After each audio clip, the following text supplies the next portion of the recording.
இன்றைய நற்செய்தி புனித லூக்கா எழுதிய நற்செய்தியிலிருந்து வாசகம். அதிகாரம் 12, இறைவார்த்தைகள் 1 முதல் 7 முடிய. ஒருவரை ஒருவர் மிதிக்கும் அளவுக்கு ஆயிரக்கணக்கான மக்கள் திரண்டு வந்திருந்த போது இயேசு முதலில் தம் சீடரோடு பேசத் தொடங்கினார். அவர் அவர்களிடம் கூறியது: பரிசேயருடைய வெளி வேடமாகிய புளிப்பு மாவை குறித்து நீங்கள் எச்சரிக்கையாய் இருங்கள். வெளிப்படாதவாறு மூடப்பட்டிருப்பது ஒன்றுமில்லை, அறியப்படாதவாறு மறைந்திருப்பதும் ஒன்றுமில்லை. ஆகவே நீங்கள் இருளில் பேசியவை ஒளியில் கேட்கும், நீங்கள் உள்ளறைகளில் காதோடு காதாய் பேசியவை வீடுகளின் மேல்தளத்திலிருந்து அறிவிக்கப்படும். என் நண்பர்களாகிய உங்களுக்கு நான் சொல்கிறேன், உடலை கொல்வதையன்றி வேறு எதுவும் செய்ய இயலாதவர்களுக்கு அஞ்ச வேண்டாம். நீங்கள் யாருக்கு அஞ்ச வேண்டுமென நான் உங்களுக்கு எடுத்து காட்டுகிறேன்.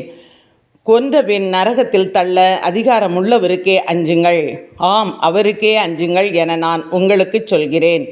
2 காசுக்கு 5 சிட்டுக்குருவிகள் விற்பதில்லையா? எனினும் அவற்றில் ஒன்றையும் கடவுள் மறப்பதில்லையே. உங்கள் தலைமுடியெல்லாம் கூட எண்ணப்பட்டிருக்கின்றன. அஞ்சாதீர்கள், சிட்டுக்குருவிகள் பலவற்றை விட நீங்கள் மேலானவர்கள் என்றார். இது கிறிஸ்து வழங்கும் நற்செய்தி. கிறிஸ்துவே உமக்கு புகழ்.